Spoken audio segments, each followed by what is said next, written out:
All right, I think we can get started.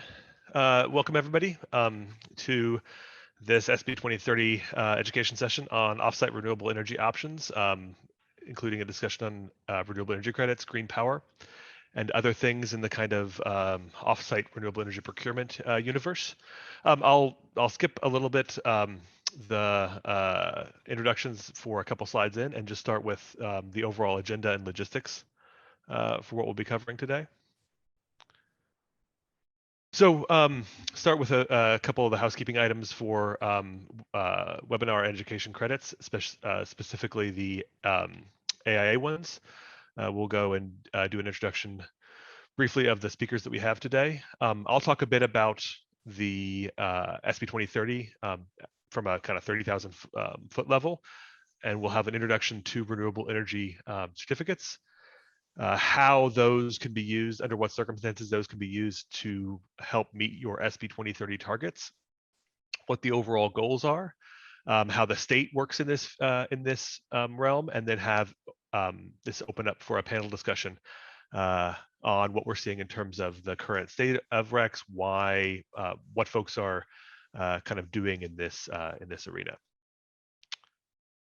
So recording this session we posted on our training page on b3mn.org.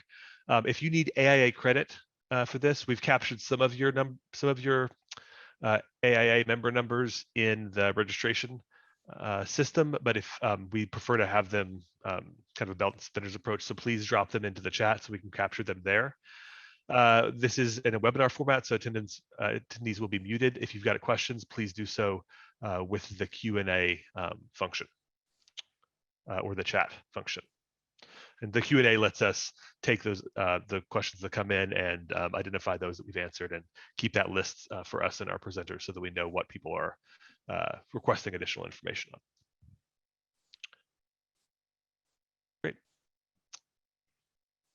And just to introduce myself, my name is Pat Smith. I'm a senior research fellow at the Center for Sustainable Building Research at the University of Minnesota, and I help manage the SB 2030 and B3 guidelines programs here. But I'd like to just also throw this over to our panelists today to give themselves a brief introduction. I'll start with Amy Fredregill. Hello, everyone. My name is Amy Fredregill, and I'm the Senior Director of Sustainability at WSB. We're a design, consulting, and engineering firm working across the country. We've got 15 offices in 5 states, and just happy to be here today. Thanks for joining us. Lisa? Hi all, I'm Lisa Trudeau, and I'm an Emerging Technology Planning Director at the State Energy Office within the Minnesota Department of Commerce. Happy to be with you today. And Ben? Hi, Ben Gerber, President and CEO of M-RETS. We're a renewable energy tracking system that actually started by the state of Minnesota and Wisconsin. We're an independent entity now, so excited to talk a little bit about RECs and what some of the work that we're doing. Great, and very happy to have this group together today. So I'll talk a little bit about kind of the overall SB 2030 and B3 guidelines programs, and then we'll kind of dive deep into how those are related to renewable energy certificates. So just to start up front, the SB 2030 program is part of a broader set of coordinated efforts that take and look for opportunities for improving sustainability, improving energy performance at lots of different moments of a design or a building's life. So even at the pre-design phase, we've got the B3 guidelines and the SB 2030 program that help set sustainability and energy targets that go through design and construction. And then in operations, we have programs coming in like the energy efficient operations work, B3 benchmarking. We've got a post-occupancy evaluation piece of the program that are all intended to kind of knit together to create tools and a overall framework to improve the sustainability of projects that are going through the B3 and SB 2030 programs. So just noting that this is just a piece of a kind of a larger coordinated effort. On SB 2030 specifically, SB 2030 essentially the elevator pitch is that it takes and requires increasingly stringent energy budgets for projects. And so this is modeled after the Architecture 2030 program, where you take the 2003 average building and you look at you require increasing reductions from that 2003 average building. And so we started this with a 60% reduction from that 2003 average building in 2010, and we moved to 70% better than that 2003 average building. We are now at a 80% better than that 2003 average building. So it's really setting these increasing energy reductions requirements for projects and moving towards a target of net zero in 2030. And so we are kind of at this moment here where we are looking at an 80% reduction. So a project going through the program during pre-design, the project would set initial energy and carbon goal. Basically, this is your energy budget for the project. We have in our tool set the ability to make good predictions in terms of what the energy use will be if you just know the building type. Let's say you've got an office, for example, we know generally how much energy an office is going to be using. If you've got multifamily housing, we know how much one of those pieces of a building will end up using. So we can set that energy target early, again, with the tools that we have available for projects. And then through schematic design and design development, the design team looks to energy model that out, see how they're performing relative to their energy budget, their SB 2030 energy standard. And so moving forward to design, the construction documents phase, we call this final design in our tracking system. The project team submits a final energy model for the project, uploads their design documentation, and gets that reviewed by the SB 2030 review team to ensure that the project is meeting that energy budget, it's meeting that energy target. And then during operation, project teams submit annually to verify that that target that was set in design is met in operation. We've got a couple of tools that really provide the backbone for this effort. We've got one on the left, the B3 guidelines tracking tool, which is an online project file that lets the project team coordinate and provide information relative to the SB 2030 program and also the broader B3 guidelines. And then on the right, we have the energy standard tool, which sets the energy target for the project. It actually has within it the ability to do energy modeling of the design to find out where that sits relative to the energy standard. So those are the two main pieces of software that folks use to work through the program, in addition to potentially other outside energy modeling that they would use to prove out their design performance. So the energy standard tool, as I've kind of noted a bit before, does the work of setting the energy budget for the project and has a pretty good default set of assumptions for basic building types. So if you know that you've got an office and a multifamily housing project, you can combine those in this tool and get a pretty close number to what your target will be once you've tuned it during the progress of the design. And then also, again, has within it the ability to do what we call an as-designed model, which is the modeling of the design solution for the project to see how it compares to the 2030 target. Okay, that's a very quick view of SB 2030 and how it fits into this other kind of set of related programs. But I'd like to hand it over right now to Ben to talk about kind of an intro to RECs.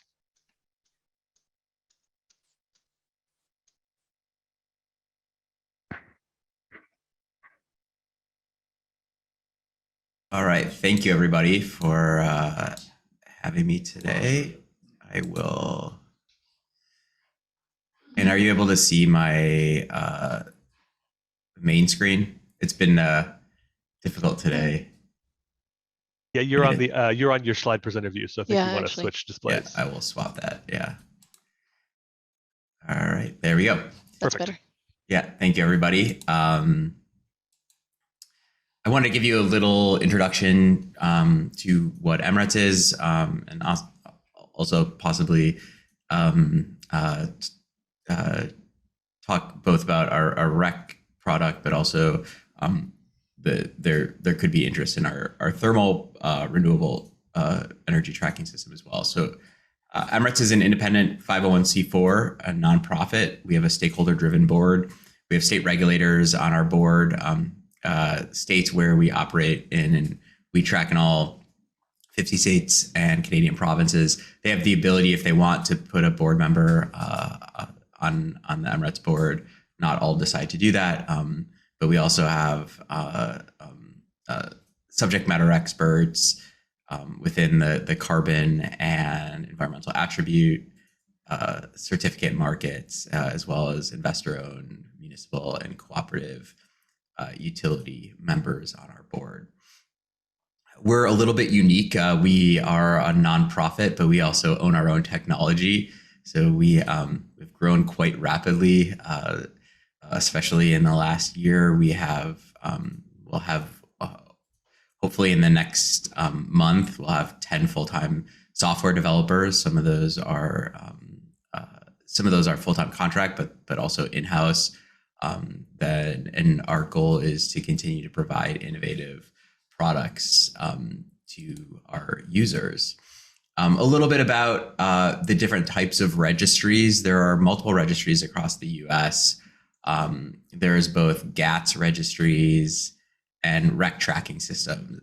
M-RETS has historically been, as our name implies, a REC-only tracking system. However, that's changed. There's been a lot of interest in some of the work that we're doing on hourly REC certificates, which I'll briefly mention, about the interest in tracking nuclear certificates. We already have a pumped hydro storage, so the idea of alternative energy certificates, as well as efficiency, has become an interesting new market. But we defer to states to decide what is considered renewable. States or provinces. And so we're, again, starting to see an interest in the idea of clean energy versus simply renewable energy standards. And we'll see how that continues to evolve over the next few years. What is a REC? That's really the question I've been tasked with helping you understand. And it is a representation of 1 megawatt hour of renewable energy that is put onto the grid. And because energy flows under the laws of physics, when an electron is put onto the grid, there is the null power, which you see over here, which flows into power markets, either the distribution level of the system or the transmission into the ISOs. And within that, there's a need to decouple the environmental attribute from the physical underlying commodity, that null power, and that is what a REC is, an attempt to provide an accounting and life cycle process for that megawatt hour of renewably created electricity. There's two main markets for RECs. There's RPS, or compliance markets as we refer to them, but also voluntary markets. As of now, although this is likely going to change, 1 megawatt hour of renewable energy equals 1 whole certificate. And certificates have information on them, including the fuel type, the state, the vintage, which is the month and year that the certificate was created, information such as that. Here is actually what a REC looks like. So you have the M-RETS generator ID number. Here's the state, the month, the year. M-RETS moved away when we launched our own system from just a sequential ordering batch number to a unique identifier for each batch of certificates. They're assigned a random number and letter matrix. And then the number of RECs in each batch. So here, this would represent 3,119 certificates. So in reality, they are, again, a representation of the decoupled environmental attribute from the physical commodity. REC markets are done in a book and claim type accounting scheme. So the RECs are created and then they can be claimed. There isn't necessarily, as opposed to a mass balance where you're actually ensuring that there was a potential physical delivery of those attributes, for example, on an RTO system. That's not how RECs work. It's book and claim. So there's no requirement that there is physical deliverability, but we'll get into that potentially in some of the Q&A. There's some people that want that, and there's some people that really are focused more on carbon rather than physical delivery. And what is important about this? I mean, our grid and our both consumption and production of energy is changing quite rapidly. And not only is it changing in the way our homes both are consumers and potentially producers of electricity, the transportation network is changing. The shift away from the bulk being large stationary generation assets to more distributed, and the idea that consumers and producers want more and more data is really critical. And the fact that our transportation network may act like batteries, which is another thing, and the importance of industrial and commercial industrial, as well as residential customers, understanding their usage and trying to ensure that they can benefit the grid from both a price standpoint, but also an environmental standpoint. So all this is really blurring all of the distinctions. And this is where things get interesting. M-RETS was the first REC tracking system globally to facilitate an hourly REC claim. And we did this with Google. And there's a move towards the idea of matching consumption and generation on a more granular basis. And we really think the future will be in these types of activities. A lot of this will be automated. So some people get a little bit scared if they're thinking, well, we're just trying to work on an annualized claim profile. Well, that's fine. And I want to be clear that just because these other opportunities exist doesn't mean that that's bad or somehow deficient. In fact, we tend to think of hourly RECs more like the difference between HD and a standard definition TV. The HD TV provides more resolution and details and nuance to the consumer, but it's a picture of a tiger is a picture of a tiger. You can't say it's better. It's just more nuanced.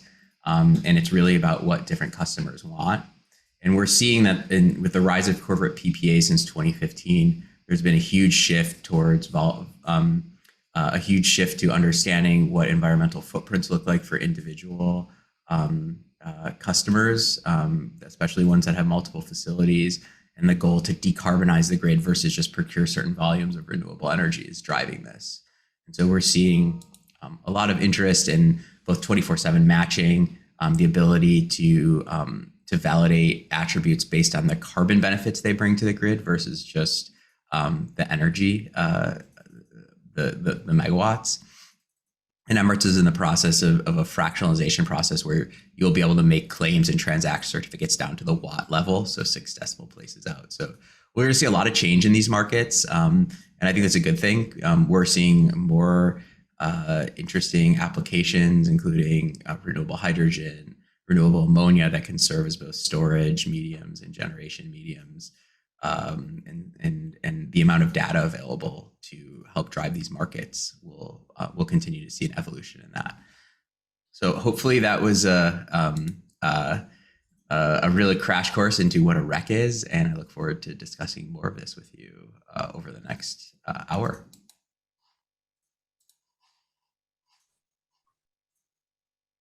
So we've carved out time between each of these kind of blocks of the presentation to open it up for questions, but I don't see that any have come in on the chat yet. I do want to note, because this did come up, that we will be sending out certificates of completion for those folks that are not in AIA. For those of you that are self-certifying for your engineering CEUs, we will follow up with this with I think something that's worked for folks in the past relative to that. So we're thinking of you folks as well, all you engineers out there. We do have a question in the Q&A. REC arbitrage. Ben, do you want to give a couple of sentences on what REC arbitrage is? Yeah, so I'm not sure if that's a question about whether it's a good or a bad thing or what it is, but REC arbitrage is, there's a lot of ways to look at it. Some people view it as negatively, some people view it as that's just how things work, but it depends on what REC arbitrage typically is that you swap out. So you may own let's say you own a solar generator, but which the RECs end up being worth a lot more than, say, a large hydro generator in a lot of cases.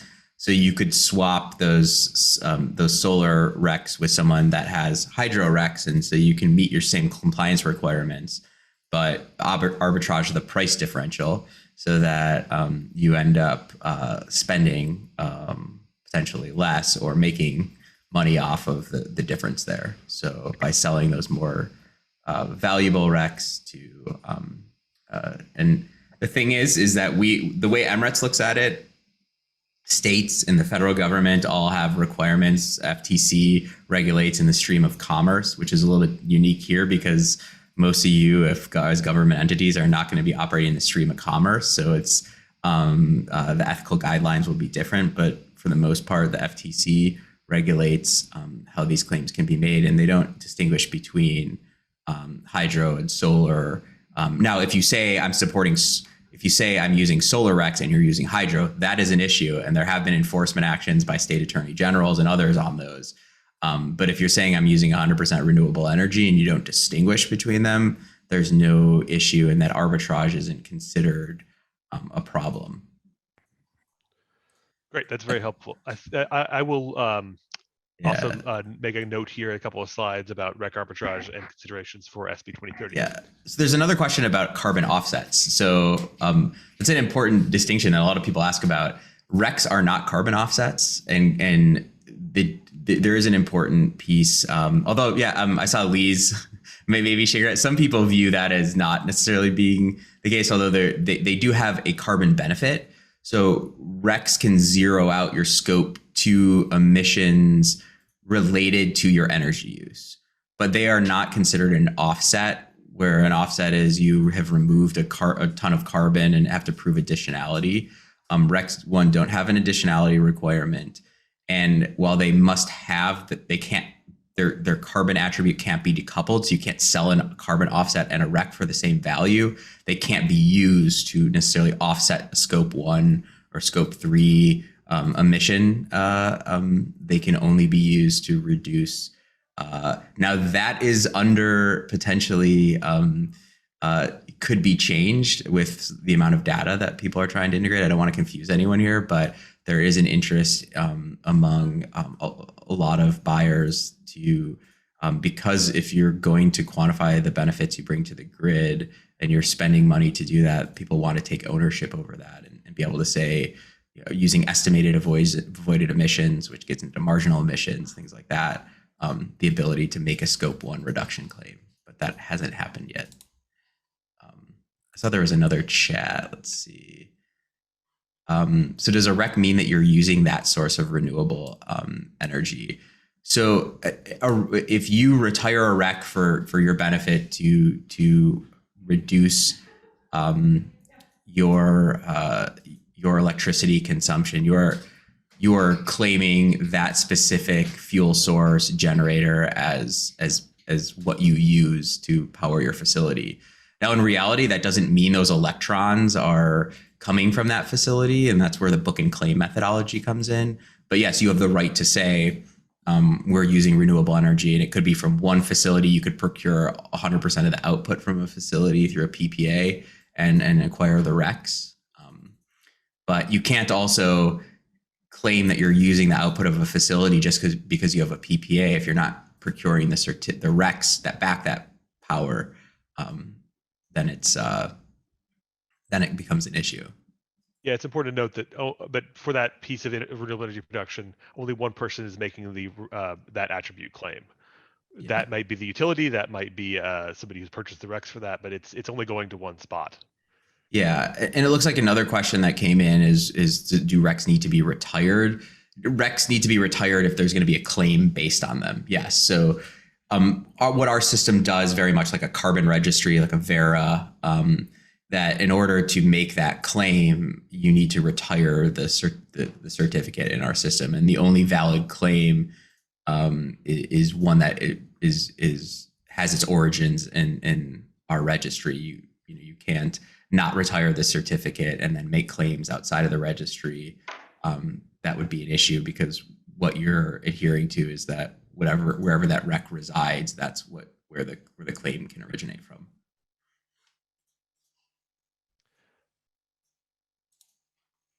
Thanks, Ben. All right, I'll briefly go through SB 2030 and its relationship to RECs. So one thing that we found as we were looking at moving from this 70% better than 2003 to 80% better than 2003 is that we're bumping up against both technological limitations of energy efficiency, but also those that could be considered to be cost effective. And so this is the graph I'm showing here is the limit of what we're seeing as kind of a line for performance of buildings, and these are all office buildings, and really what happens when you try to throttle their energy use down. You've got the orange line here, which is the ASHRAE maximum potential. So this is what engineers think is the lowest energy demand an office building would have, and then this is what we're seeing in terms of our 2030 target setting. But in order to get there, there are instances where that level of performance is difficult to do cost effectively. And SB 2030 has within its authorizing legislation a requirement to maintain cost effectiveness in a similar manner to utility program cost effectiveness. And so we look at things like societal test and participant test to figure out what that what level of efficiency is needed. And so currently we use to proxy that line, to proxy that level of efficiency, of cost-effective energy efficiency, a 12-year simple payback. And there's a bunch of math and a bunch of modeling that goes into that number, but that's the one that we can give to design teams to say, okay, well, if you do things that are 12 years or less in terms of cost effectiveness, then you're staying on the 12 years or less in terms of simple payback, you're staying on the reasonable side of cost effectiveness. And it's also as far as we can we can push on a project to in terms of efficiency. And so to do both to maintain this idea of cost effectiveness in the program, but also in order to hit these targets, which is the two kind of things that we're asked to do under SB 2030, what we implemented in 2020 was the need to implement renewable energy in a hierarchical approach in order to fully hit your 2030 targets. And so what this looks like is that if a project has can document that they are unable to hit their 2030 target with only efficiency measures cost effectively, they need to bring in renewables to make it the remainder of the way there to their 2030 target. And so when we looked at, okay, where should they be looking for this renewable energy piece of the puzzle, we mirrored the National Renewable Energy Lab's hierarchy of renewable energy options, and then kind of broke them out into several different what I call buckets, which are areas to look for renewable energy. And so first, as a project team works through this process and they've identified that they're likely to hit a cost-effective boundary in terms of hitting their 2030 target, they would look first at efficiency measures on site and renewable energy measures on site. Once they've exhausted those or documented those to be not cost effective, they would look at then in portfolio opportunities. So those are options of buildings that are under the control of, let's say, the same state agency or the same development entity, et cetera, that look at options for development in that portfolio. Then if that comes back as outside of cost effectiveness, then they would look at procuring the remainder of the energy needed with renewable energy certificates. And so that's procurement of energy. And that can be done in a couple of different ways, but we have some constraints in terms of how we look at what could contribute to that. So this is what a potential kind of theoretical project might need to do to hit their 2030 target. You've got your 2003 average building. You've got the 2030 standard, which is a significant reduction from that 2003 average building. We are at 80% right now. We're moving to 90% in 2025. Current code gets you to about half of the way there, right, between the 2003 average building to the current code. And so this ratio is roughly accurate according to ASHRAE modeling. Then you've got efficiency measures better than code, and these are the ones that would, we can only push on projects to do those that are cost effective, but that still represents a significant improvement. You then have the energy demand of a project. That's the energy, essentially the energy need for the systems that are present in a building. Then you have on-site renewable opportunities and how that can contribute, but often not make it all the way there to the 2030 target. And then we set for project teams a 2030 on-site target, with the remainder coming in from renewable development in their portfolio or renewable energy certificates. And we have these kind of bundled together, but there really is a hierarchy where we'd ask for the portfolio development to be done first if there's a cost-effective option there, and then for RECs to come in after that. But really, that sorts out to whether you're dealing with an entity that has a large portfolio opportunity, or if you're dealing with kind of a one-off building.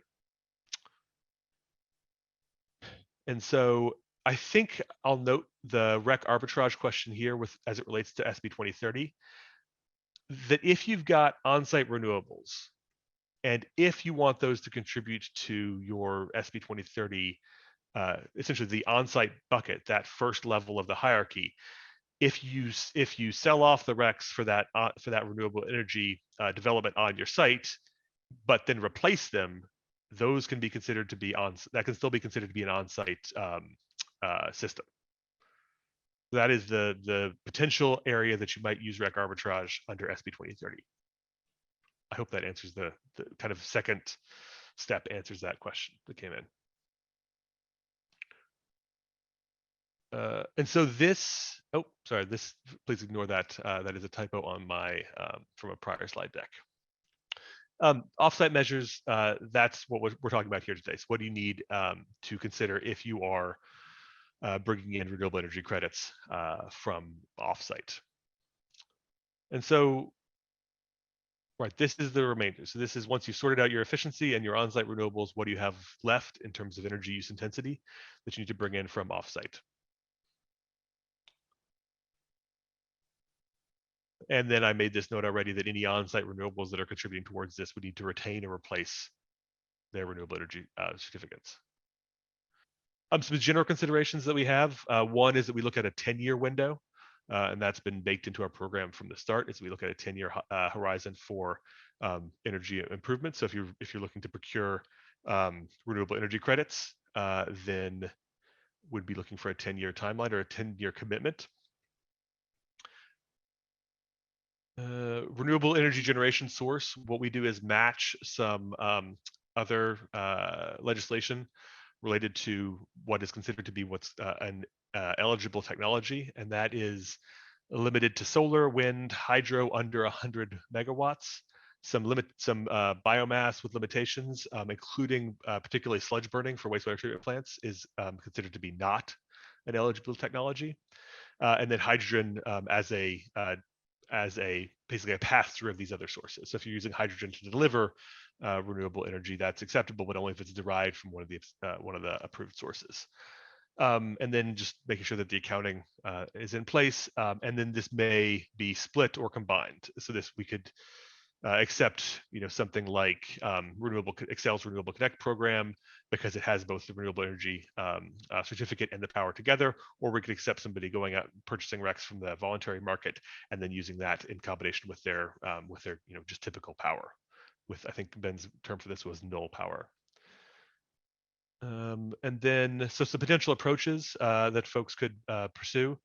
One would be if you've developed or participated in the development of a solar system that you are able to take the RECs for, that could be an option for this offsite development.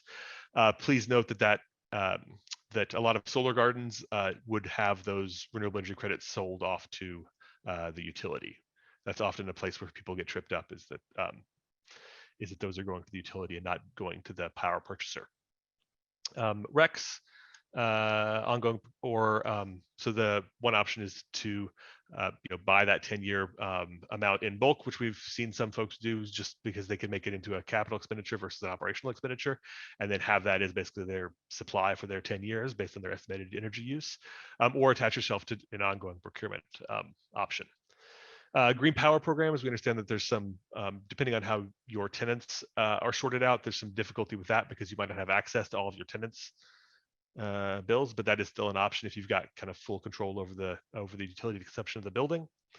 And then there's programs out there that do this combined energy and REC purchase. And then tracking, one final note on that is that we've already implemented under B3 benchmarking the ability to support the tracking of power that's identified as having or not having RECs associated with it, including renewable sources. But we're looking for future improvements to be able to better split out and apportion renewable energy development into multiple projects. I know that's a very quick run through of this, and we will make these slides available on our website in the upcoming week or so. Just so that note come in. But I'll pause there for other questions.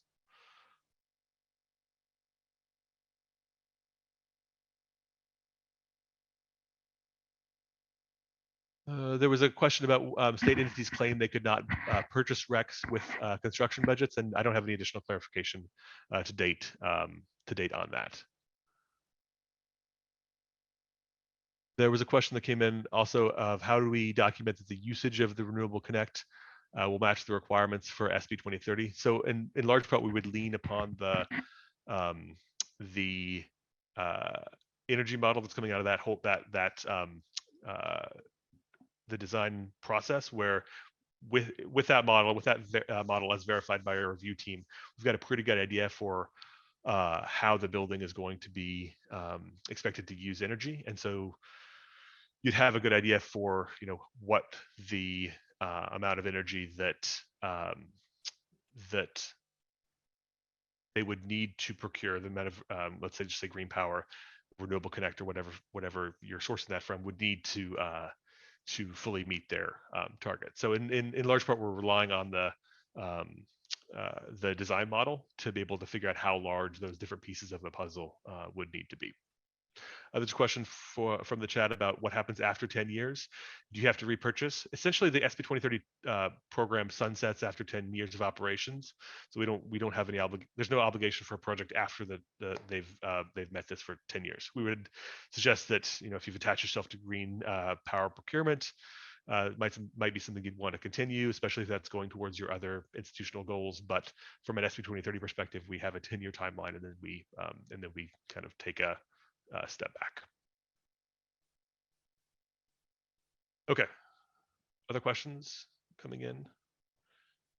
Great. These are good questions. Thanks, everybody. Okay, well, I will pass it over to Lisa to talk a bit about the state's role in renewable energy tracking, and to go through some kind of common FAQs and common things that have been seen that have come up.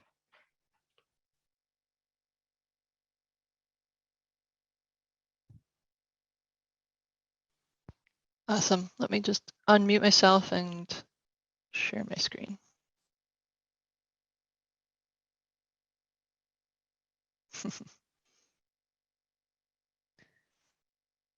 Oh, before the presentation, we were talking about how to do this, and now I have myself goofed this up. All right, now here we go. Are you seeing? Yeah, it looks like you should be seeing the main screen here. Yep. Yes, perfect. Super. And then, sorry, I am on the wrong slide. All right. Thanks for that. So I'm Lise Trudeau with the Minnesota Department of Commerce. We do a couple things within the field of energy. One is we have a unit that regulates regulated utility rates and resource options. And then we also have a few other interesting programs like the renewable energy standards and voluntary green pricing standards, where we also track REC retirements for compliance and to avoid double counting, and among other things. So as well as what utilities charge for those programs, whether they're offering them at cost as required by state requirements. So so just a little note on where to find that information, where we as a state track utility programs, especially volunteer programs like Renewable Connect, Wind Source, and so on. Even Great River Energy has a program called Revolt, also so many different green pricing programs out there. So there's a statute that lays out the requirements for those programs and for them to be tracked. And we have a docket that's existed since 2002, where you can find all the utility reports. There's spreadsheets where they report their REC retirements alongside the RECs that they use to meet the renewable energy standard compliance. So that's one thing, often we go and talk to folks, let's say like at the state fair, and they're often surprised to know that we're actually tracking this, and it's not, that it's actually a kind of a real thing. So there's that, but a little more about what happens in the process, and Ben went over this. I'll just go briefly over it as well. How do you tell the sustainability of one building in terms of its renewable energy usage from another? I mean, both buildings may be getting their electricity from the power pool, and once you dump the electrons into the power pool, regardless of the generator, You don't know where those electrons come from. You really just can't trace them once it's just the electron. And there's all these other things that you can use to track those at the point of generation. And so at that point of generation, you get the REC for renewable generators. REC broker may buy up those RECs and pay the generator for them. But then what happens on the site with all the different options that we have available? Well, if your site has ownership of the RECs, you can claim to be offsetting your carbon or using renewable electricity on site. Without the REC, you cannot do this. And so this is a FCC claim issue as well. So questions, we get a lot of questions over the years, and there's some FAQs out there that we've developed with some of our partners at CERTS. And I'm just going to walk through some of those real quick. So how to make sure RECs are not double counted. Well, or ask if they're retired. So somebody had that question. Thank you so much for that question. Yes, ask where they're retired. Where are they retired? In the Midwest Renewable Energy Tracking System or some other tracking system? Are they just certified and verified by an independent organization? So tracking systems themselves may not be a substitute for some other metrics that may be important to you. So third-party certification and verification can be really important as well. And then I'll just note that the state tracks RECs only for utility programs. We don't regulate the sea of voluntary REC market options out there, and there are many. So then what? What other questions might you ask once you're out there as a free agent buying RECs out there in the world? Well, does the REC broker have a good service history? You can check the BB listings, Better Business Bureau listings. You can check with the Attorney General to make sure that there's no complaints against them or actions against them. But if you have, like a few years ago, there was a REC marketing company offering to offset folks' utility electricity usage with RECs if you give them the password to your utility account so that they can just track your electricity usage and then offset with RECs. Well, you might want to verify that they have a good track record if you're going to go and do that. And we don't actually recommend giving out your password to other companies as well. Also, when was the energy generated? How does the price compare with the green power provided by the utility itself? Sometimes these products out there are actually not competitive. So you want to check. Where's the energy generated? Is there a product content label? If it's really vague about where the energy is coming from, you may want to, if they can't back up where that energy is coming from or where those RECs are coming from, you may want to move on. And then when was the energy generated? What's the vintage? And are they bundled with the electricity generated by the renewable source? If so, they may have more value that way. So the other questions we often get are, once you're starting to develop this portfolio of options on your site, you may be participating in a utility incentive program, and then be participating in a utility voluntary REC program. You may have your own REC purchases just off of the market, and maybe some on-site energy generation that's totally unrelated that you've done on your own dime, or from a grant from a separate agency or wherever, a foundation. How do all those work together? Mainly with regard to utility incentive programs, we always recommend that you check the utility tariff contract language, because they may have very specific terms as far as whether you can participate and combine different program subscriptions. They may have limits on how much you can do. I think at least a few years ago, you could, for example, with Excel's community solar, you could combine that with wind source, at least wind source, maybe not Renewable Connect, but again, check the terms. So And if you have on-site energy generation that's not producing RECs for you, but you're basically transferring REC ownership to the utility, is that a bad thing? Not necessarily. It's okay to have a portfolio of options. Solar on the site is a very visible thing and tangible for your audience, and that can have value in itself. But how do you talk about it? That's important. So for those projects where the utility owns the RECs, either through solar on-site or subscription with a community solar program, you know, if we had done a poll, if I had been more organized, we'd do a poll, but which one is true? Which one is false here?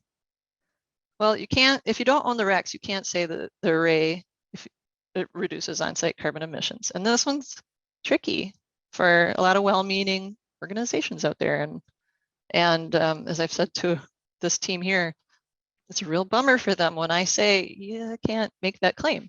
They don't want to talk to me anymore. But you can say things about it. You can say this solar array generates carbon-free electricity on behalf of all utility customers. So see, on behalf of everybody in your community, you're generating carbon-free electricity for them. You can still talk about these things. You just kind of have to be a little careful about the claims you're making. So I'm going to stop there and open for questions that you folks may have.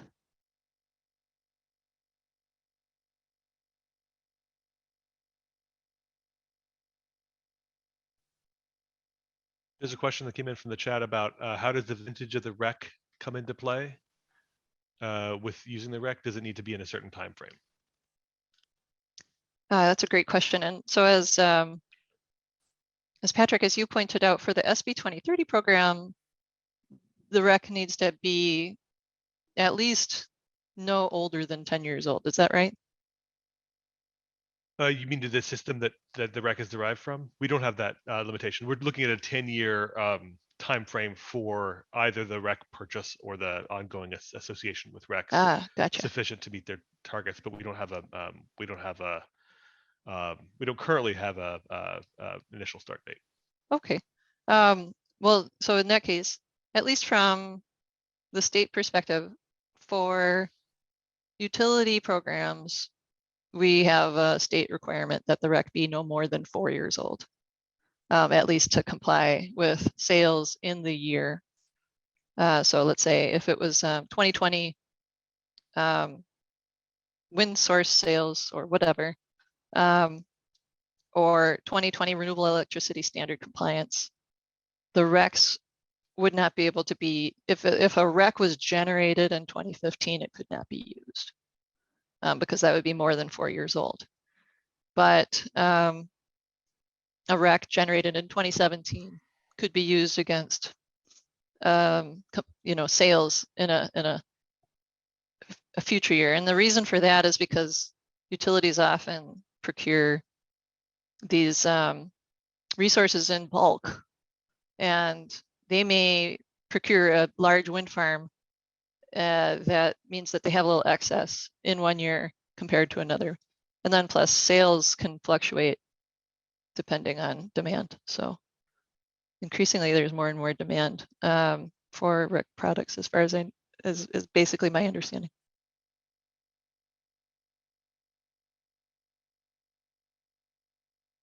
I think that was the only question that we had in the chat so far. All right, awesome.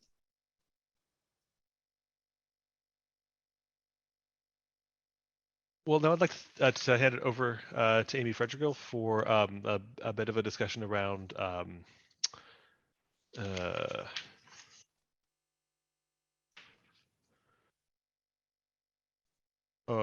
the market case for, or the business case, and why folks would want to look into or pursue RECs as part of their ability to make sustainability claims.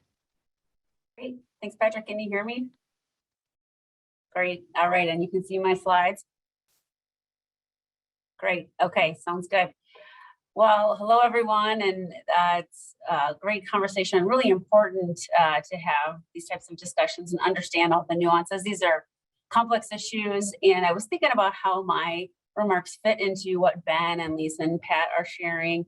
And I think I'm partially sharing sort of the why, what some of the market drivers are for all of the great technical work and regulatory work that Lise, Ben, and Pat and others do to try to stand up and make this whole industry happen. And so I was going to talk a little bit about what I see from where I sit. So I'm at WSB, and we're a design consulting and engineering firm. We work across the country in transportation, construction. We provide services to municipalities, state governments. We also have environmental services. We do a lot of work with renewable energy, and I'm in a sustainability related role. So work a lot across all of our systems and services. And I always like to start with how do we define sustainability and what does that mean? Because I think that really helps answer the kind of the why, the drivers for why these buildings are being built to these standards and why we need the types of mechanisms we need to track and regulate RECs and other sources of renewables. And I think it really comes down to sustainability is about three things. We talk about the three-legged stool or the triple bottom line, which is economics, environment, and social, and not only meeting the needs of current generations, but also future generations. And so that's why, Patrick was talking about, looking 10 years out, or, looking farther out than that, spreading costs and thinking about the value streams over time. And I like to think about these value streams and co-benefits because of the leveraging and interaction and efficiencies between different systems. And so just in a building alone, talking about SB 2030, we have energy systems, water systems, you have the landscaping around it, you have the transportation and land use systems that it nests in, the overall economy, we have food and agriculture systems, just all of the different types of systems or assets that we manage in our built environment and in the natural environment as well. And so at WSB, we're involved with a lot of those different types of systems. And I think it's really important to think about as you're spreading out the costs over time, bringing down your building's footprint, adding renewables, thinking about how you're going to do all that, just thinking about all the leveraging. And a lot of that really rolls up to climate. And to the extent that communities, government, businesses, we're all trying to find ways to reduce our climate impact. And that rolls into what the business case is, or more of the why and the intent of the REC. So why are they here? You've heard a lot about this already. Zooming out a little bit more about the why, just thinking about evolving customer or citizen demand and interest, reducing the cost and risk of things, having more resiliency built into the systems and the buildings that we are designing. Also, just thinking about differentiating your product. Perhaps the building that you're designing is looking at a different market and trying to differentiate itself and find ways to be more competitive. Of course, having a really healthy environment, thinking about the health and wellness of the systems around you. And of course, one of the important things about RECs is to make the claim against the RECs. And the reason you'd want to claim it in large part is because of PR benefit and getting visibility for that investment that you made. They're not free. And so wanting to make sure that you're getting the most out of that investment. And so some of the other, I think, market forces behind some of the intent of the RECs and the why and the things that I've observed over time is that having worked a lot in both the public sector and the private sector, oftentimes, here in the upper Midwest, we're fortunate to have many big companies, multinational companies call our region home, from 3M and Ecolab to Best Buy, Target, Cargill, General Mills. And as those global companies make their climate plans and their big renewable energy investments, that's helping bring down the price of public sector renewable energy and other other design considerations that might come into your SB 2030 products. And so I always like to think about, as the private sector leads, public sector leads in other ways too, but it is helping bring down the cost curves, which is great. And, we talk a lot about supply chain. Right now, you can't not listen to the news and hear about supply chain constraints that we have. There's another really important thing that happens with supply chain and sustainability and climate commitments. It's that there's kind of this trickle down domino effect where a buyer of your product has certain requirements for climate resiliency, sustainability, renewables, emissions, whatever the case may be, and then they're requiring the seller to report back on whatever their portfolio is or requirements are, and then in turn it kind of gets passed down the supply chain. And so that's picked up really quickly in the last 5 or 10 years. There's all kinds of national and global reporting mechanisms like M-RETS, but on other things like where did the textiles come from that go into your t-shirt, and what kind of dye you're using, and what were the human rights and labor considerations involved. And so these things all are helping gain momentum and a lot more sophistication, like you're hearing about with M-RETS and other tracking systems. This is really common in other ways. And so we're having a lot more availability of products that are going into your buildings. And of course, the renewables products that are involved as well. And as a result, we have a lot more data and science bases for the targets that are being set. And so I'll talk in a minute here about kind of an illustration for a client that we have right now and how they're grappling between which level of standard do they want to go above and beyond and get to net zero and things like that. And because of a lot of the increased emphasis in these areas, there's a lot of great work being done on science-based targets and the data behind the commitments and the reporting out and the impact that companies, public and private sector entities are having. And so I think that's really helping gain credibility and trust with those fields as well. And then we talked a little bit about visibility and PR, but I think sometimes that can be seen in sort of a cynical manner, but there's a really important aspect to visibility, which is education and awareness raising and helping people just see, when you see a solar panel, they're so visible, and they help raise the awareness of, piquing the interest of whoever might be driving by that site. And maybe it's kids, maybe it's adults, who knows, asking about, what does that mean? And it starts to normalize the renewable energy or whatever the investment is. And I think that's important as we continue to bring down the cost curves of these types of technologies. And I guess the last thing I'll say that I think is really important, I mentioned the systems approach, the energy, water, thinking about all the different systems coming together in a building or other system. It's really important to work way upstream in time. And Patrick showed a lot of his charts and graphs about, the planning that goes in. So much comes into play. We're like, oh, we didn't include this in the budget, or we could have, invested in this at a certain point, but now the window has closed. And so working with your architects, your other folks involved with the project, and thinking as soon as possible before you start to lose some of that opportunity. And so we're talking about options for offsite renewables, and we've covered this too, but I wanted to just kind of share my 2 cents on having a lot of tools in your toolbox. And, Ben and Lise both talked about it depends on state policies, what qualifies, going back to the state statute, or if it's in the voluntary field and it's not necessarily a regulated entity, how do you decide what you're going to do for renewables?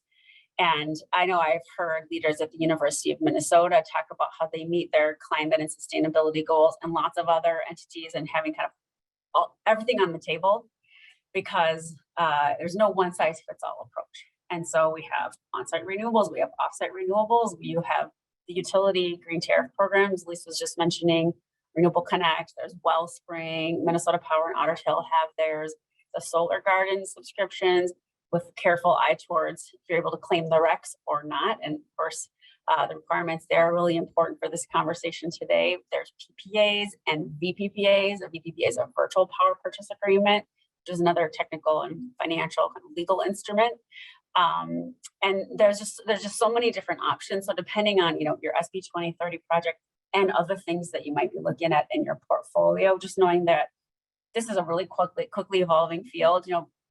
A year from now, we could look back and see how much has changed already. So just being aware of all of those options that you have, and thinking about, how do you decide, what types of methodology do you have? It's kind of an art and a science altogether. You have the goals of the owner, you have policy drivers in that state or governmental, whatever level of government you're rolling up to. the stakeholders involved. Maybe there's just a champion, somebody that really wants to be innovative, that's helping drive the project and be really responsible. You know, B3, SB 2030, net zero, all kinds of different drivers for this. And then of course, depending on the business structure and the legal entity involved, there's tax, legal, and financial implications. And so this is why there's no one silver bullet or no one answer to all of these questions. And so just kind of wrapping up here, I just have one or two slides. I just wanted to talk about an illustrative client that we work with here at WSB, which is a large park district. And they are in a multi-year project. So my point about working, you know, far upstream, being able to have as many options as possible because you're really planning in for what the vision is for that project and ultimately what are the goals. And so doing some strategy up front and really thinking about what that long-term vision is, and then being able to weave that in. And of course, Patrick started off with his charts showing, you know, bringing down the load of the building is most important. It's not sexy, but it's always most important to start with energy efficiency. And thanks to data, big data, lots of technology now, we have so many ways to do that. And so that's first and foremost before you go on to renewables. So what matches up with the load of that building, and the funding sources, prep you have other funding sources that have other requirements or goals to have you meet, whether it's net zero, SB 2030, or others. And then I've heard different clients of ours and other stakeholders talk about being responsible to their constituents, whoever they may be, and that's also changing on a quarterly, annual basis as well too, and just thinking about how you want to look out 5-10 years from now and be really happy with that end result. And then the last thing I'll say too is just the level of difficulty and cost involved. Maybe this is your first project in this realm, or maybe it's not, and so you're ready to take it to the next level and be just really kind of innovative and entrepreneurial in that realm. So I've got more information at our website too. We have a sustainability page that I'll just leave you with and my contact information. And with that, I guess we can take some questions.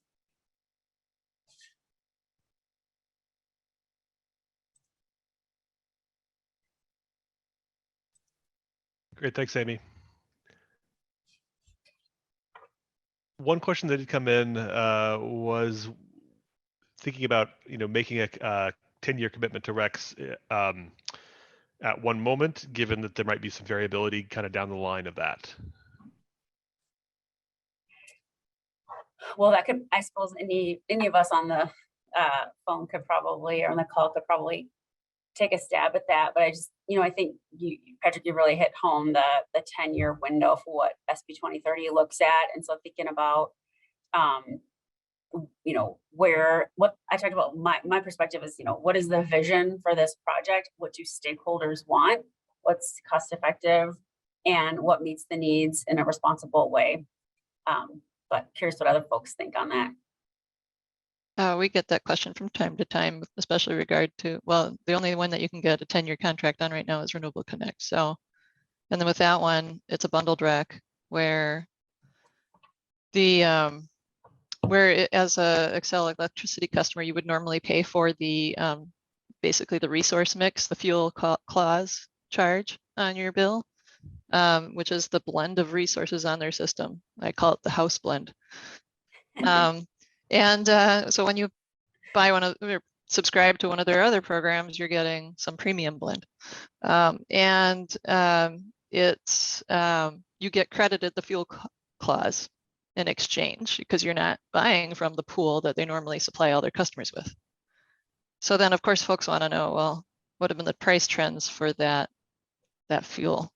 And this is a blend of PPAs for wind turbines, solar. It's whatever Xcel meets their normal, all of their customers with.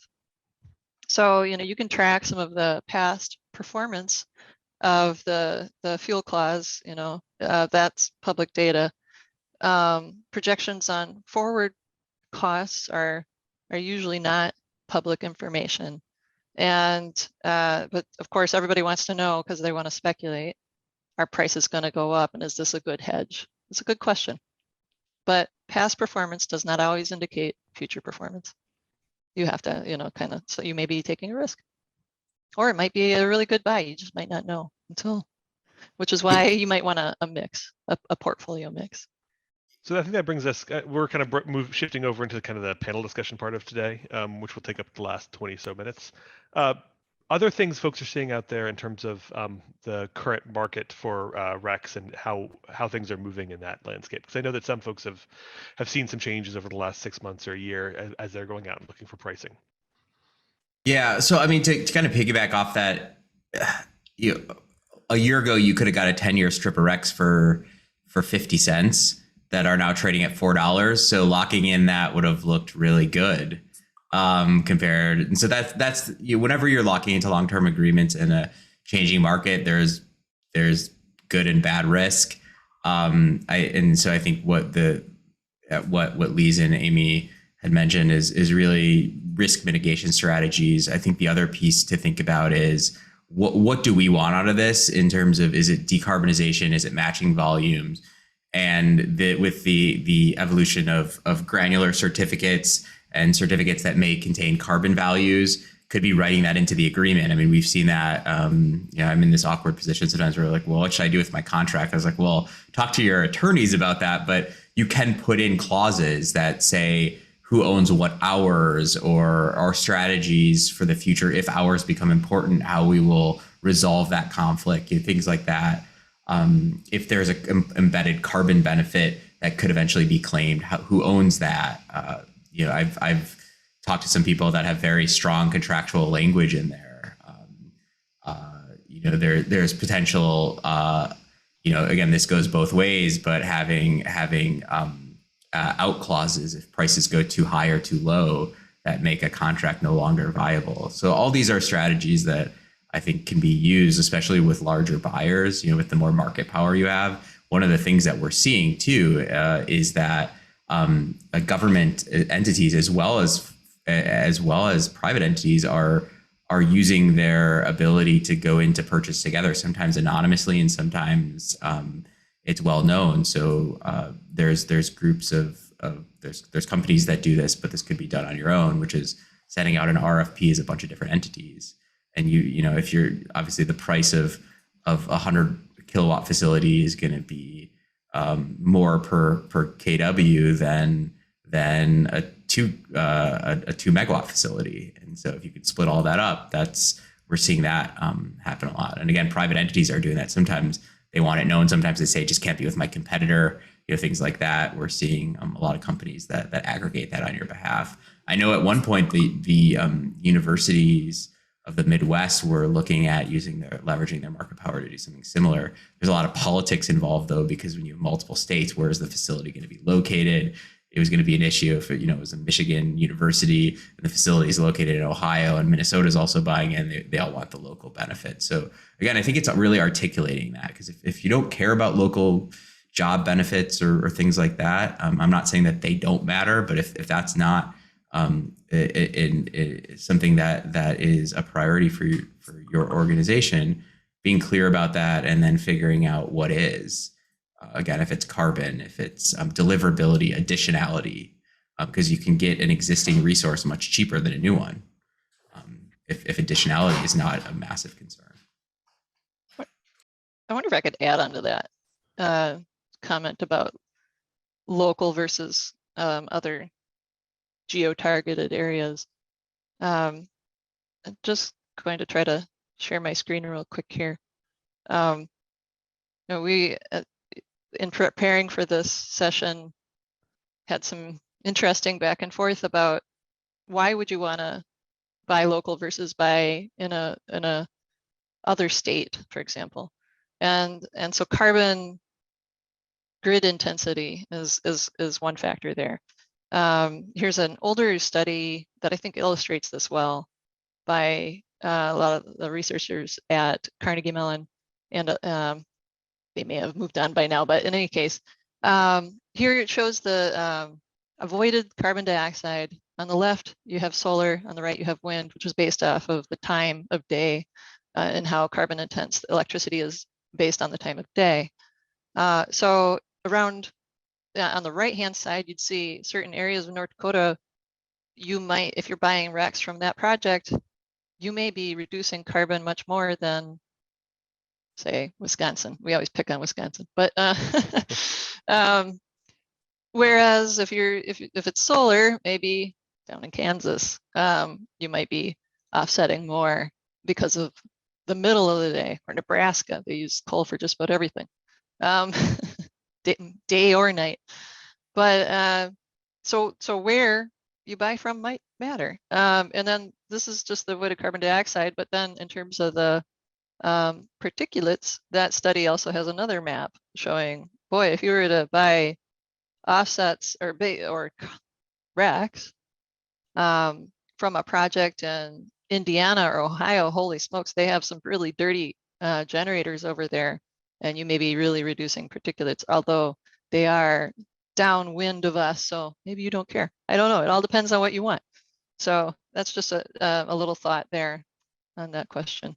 Yeah, just to build on this, kind of a really fun area, cutting edge discussion, entrepreneurial area for our industry, which is another word that I've heard, a term that I've heard coined recently is emissionality. I think Ben was actually moderating a panel we were at with the Minnesota Solar Conference this fall, and emissionality is a concept that people are using to try to displace some of the dirtiest power, which also has a great environmental justice benefit. It helps clean up the areas and zip codes where oftentimes we have higher percentages of people of color, where they were disproportionately disadvantaged with coal plants and other maybe industry in their communities. And so it's a really good way to kind of lop off the top of the stack where it's dirtier. And which, once again, I know national and multinational companies are doing that or looking at doing that, but that's one of their goals. And because they have purview in many states or all states or any number of countries, that's something they want to do. What if you're really local and you want to have local RECs in state or in the region? That's another really important consideration that you can make happen thanks to tracking systems like M-RETS.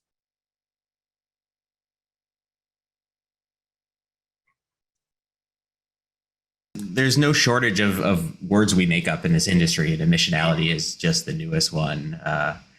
But yeah, it's that focus of the best example of that is actually the oh my God, I'm blanking. Of course, I'm blanking on the name of the university, but it's in Boston. Oh, sorry, it's BU. that was easier once I said Boston. BU decided to buy the output of a South Dakota wind farm because they in NEPOOL, gas is normally on the margin, not coal, because they've gotten rid of a lot more of their coal in the New England region. And so they decided to buy the output of a South Dakota wind farm that was the data they ran. It was putting coal on the margin in that area. And so there was a lot of discourse in the university community, and there were some people that didn't agree with that decision. And they said, well, we care more about carbon abatement than we do about deliverability. And that was their decision. Now, there's people that criticize that, and we don't say whether that's right or wrong. It's just a reality. That's what they decided. And they ended up getting the support of the university community. And there's a professor that really pushed it. There are other people that, in other examples where, in-state or local generation is really important. I've worked with corporates that have said, we literally draw a 100-mile radius around our facility and find where's the cheapest place we can build the renewables to support the facility. And that's a priority. That's nothing wrong with that either. It's going to be up. I think it's really important just to sit down and think about what are the end goals. Like, what do we want out of this, and then create a program or project that addresses that specifically. Right, you actually hopped to my next question, which was how to why look at things that are broader than like how to, I guess, align the stakeholders' goals or their priorities with the different options that are available in the field. It sounds like there's just so many different kind of ways you can engage in this system that you can really do a good matching of what you're trying to get after with the available options that are present in the market. One thing I'd like to tee up is just folks have an idea about what should people be thinking as they're building their teams to that are going to help them, figure out what they want to, how they want to engage with this kind of instrument. Well, I can jump in. This is sort of, I've already mentioned a couple of times, my personal approach is to use a systems approach. I think looking at all the different building systems, or maybe it's the community systems you're in, also thinking about the stakeholders that could be impacted by the project in a positive or a negative manner, who's going to be using the project over the life of the asset, 10, 20, however many years or decades. And then, there's the technical skills, the mechanical side of things, electrical, civil engineering, the architects, the this, the that, the landscape architects, the rec systems, there's so many different perspectives, but thinking about zooming out so you're not being too narrow, and who lives nearby or who would want to bike to the use the project, and can they connect up that way, and all of the people that down the road will be hopefully benefiting from it or impacted by it. I had kind of a related question that came up, Amy, when you were talking, and that is, we're increasingly stepping into a more data-rich environment in terms of how companies, how individuals, how folks engage with the resource streams that they use to kind of meet their needs. It seems like the energy piece is one of the ones that's the farthest ahead in terms of its ability to not only deliver information about what you're using, but also to engage with that procurement process in a way that will actually make upstream changes, right? If you're requiring that products that you purchase be manufactured with renewable energy, for example, you're making a decision that's having an upstream impact. And I'd just be curious to see if is my read accurate in terms of energy is one of the areas that we've got better data on than some of the other fields that we're engaging with, like water or waste. Or my 2 cents, I'd be curious. I think partially look at all the great data these two had, these speakers. Absolutely, I've worked in a lot of industries, and agriculture. I've worked a lot in the food and agriculture industry, and I think for any number of reasons, energy is moving more quickly than almost any industry that I've ever worked in. And so I think that's what makes it really exciting. You see lots of people wanting to come into the field, lots of great new talent coming in. But it's just, there's just so many, from the apps on your phone to how much generation we're able to get out of a wind or solar farm, and combined with battery storage, electrification, and all of the cutting edge areas. But I'm curious what Ben and Lisa think. Yeah, I mean, I agree completely. Natural gas is just getting started in some of the green and voluntary programs. Then there, I would say, about where electricity was 20 years ago, maybe a little more, in terms of getting started here. It's just partly policy and just technical advancement in the renewable field, and then also just consumer demand for those products. I think increasingly, electricity is a little more visible, and most people, when you at least I don't know, I guess it depends who you ask, but a lot of people, if you start talking about energy, they start thinking about electricity. But it's a little harder to track thermal. If you were to look at where most of your actual joules or BTUs or therms or whatever units of energy go, it's actually a lot more on building heating and cooling than on electricity. And so I think that you're going to see a lot more expansion in that area as well in the near term.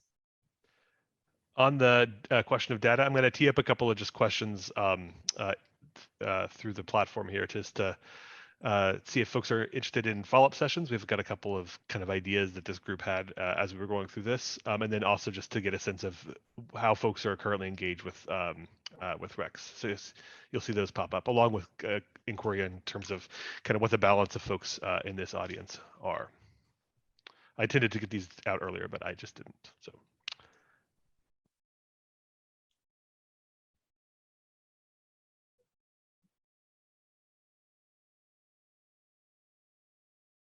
So one note I'll make is that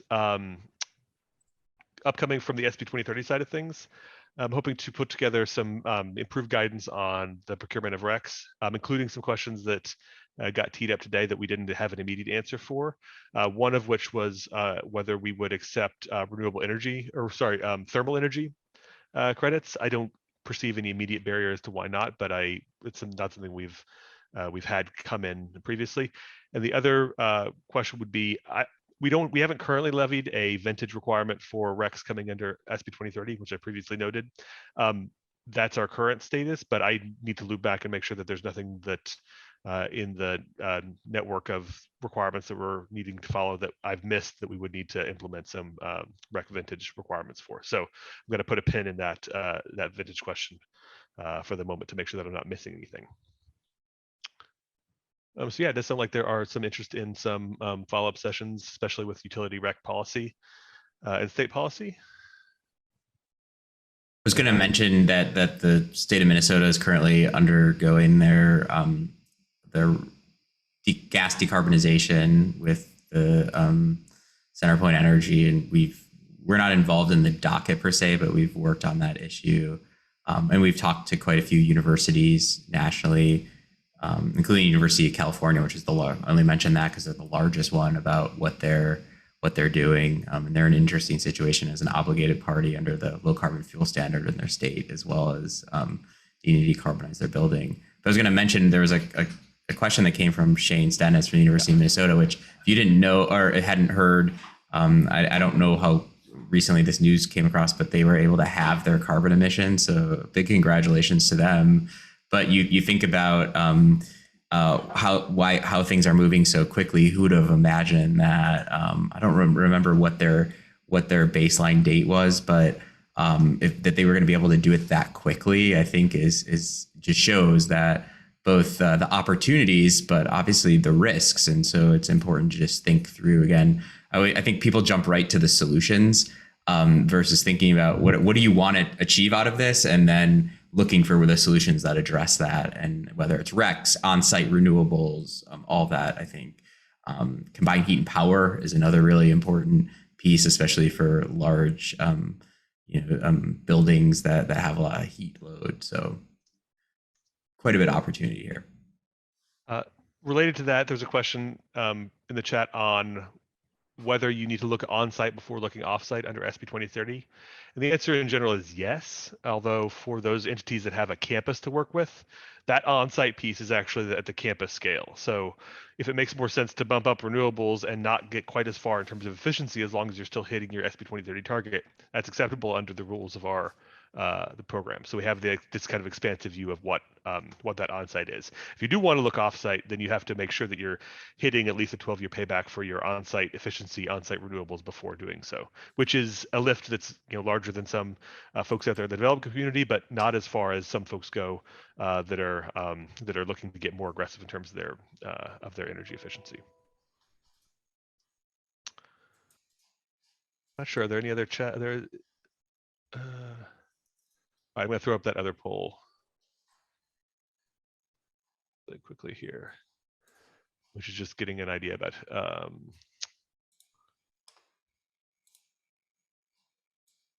about whether folks are currently engaged with RECs, and if that's under a SB 2030 project or something else. And I saw one more question come in the chat. There was a question about what the boundaries that we consider for a campus would be. We've considered that to be contiguous, controlled by the same entity. And so if you're University of Minnesota, for an example, you've got several different campuses that if you did development over the St. Paul campus, it would not be on the same campus as the East Bank, but would be in the portfolio. So they sit at somewhat different points in the SB 2030 hierarchy. Looks like we've got about 30 of the attendees here that are working with RECs, both in association with and outside of SB 2030 projects. Okay, and then I'll just ask those folks to give us an idea about who the breakdown of the audience. I appreciate the participation.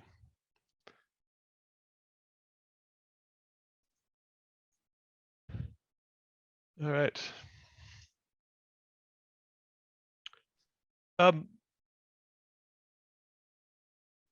Yeah, if there's any, I guess any other things that this panel wants to kind of note on our last couple of minutes of our discussion today.